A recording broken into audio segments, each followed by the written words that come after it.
ഗാസയിലെ വെടിനിർത്തലിനായി അമേരിക്കയുടെ മധ്യസ്ഥതയിൽ ആവിഷ്കരിച്ച പദ്ധതിയുടെ ആദ്യ ഘട്ടത്തോട് ഇസ്രയേൽ അനുകൂലം എന്നാണ് റിപ്പോർട്ടുകൾ വരുന്നത്.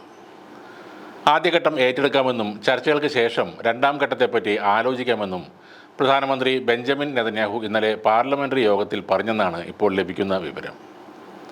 എന്നാൽ യുദ്ധം അവസാനിപ്പിക്കണം എന്ന ഹമാസിൻ്റെ ആവശ്യം അംഗീകരിക്കില്ലെന്നും നെതന്യാഹു പറഞ്ഞതായി റിപ്പോർട്ടുകളുണ്ട്.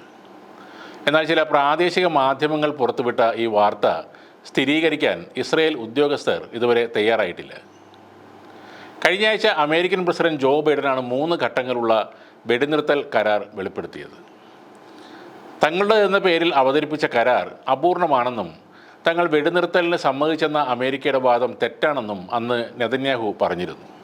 6 ആഴ്ചയോളം നീളുന്ന വെടിനിർത്തൽ, ഗാസയിലെ ജനസാന്ദ്രതയേറിയ പ്രദേശങ്ങളിൽ നിന്ന് ഇസ്രയേൽ പിൻവാങ്ങൽ, ഏതാനും ബന്ദികളുടെയും പലസ്തീൻ തടവുകാരുടെയും മോചനം, ഗാസയിലേക്ക് ദിവസവും 600 സഹായ ട്രക്കുകൾ തുടങ്ങിയ വ്യവസ്ഥകൾ ആദ്യ ഘട്ടത്തിൽ ഉൾപ്പെടുന്നുണ്ട്. രണ്ടാം ഘട്ടത്തിൽ ഗാസയിൽ സ്ഥിരം വെടിനിർത്തലും 3-ാം ഘട്ടത്തിൽ ഗാസയുടെ പുനർനിർമ്മാണവും വ്യവസ്ഥയിൽ പറയുന്നു.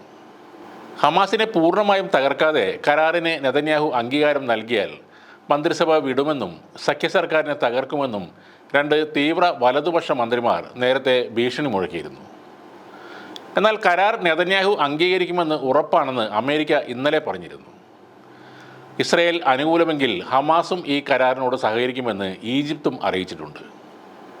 ഗാസയിൽ ഇതുവരെ കൊല്ലപ്പെട്ടവരുടെ എണ്ണം 37,000 കടന്നു. തെക്കൻ നഗരമായ റാഫയിൽ നിന്ന് പലായനം ചെയ്തവരുടെ എണ്ണം 10 ലക്ഷം കടന്നിട്ടുണ്ട്.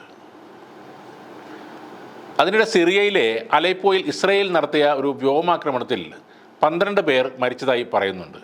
ഇന്ത്യൻ സമയം ഇന്നലെ പുലർച്ചെ 2:50 ഒരു ഫാക്ടറിക്ക് നേരെയായിരുന്നു ഇസ്രയേലിൻ്റെ ഈ ആക്രമണം. ഈ ആക്രമണത്തിൽ കൊല്ലപ്പെട്ടവർ ഇറാൻ്റെ അനുകൂല സായുധ ഗ്രൂപ്പ് അംഗങ്ങളാണെന്നാണ് പറയുന്നത്.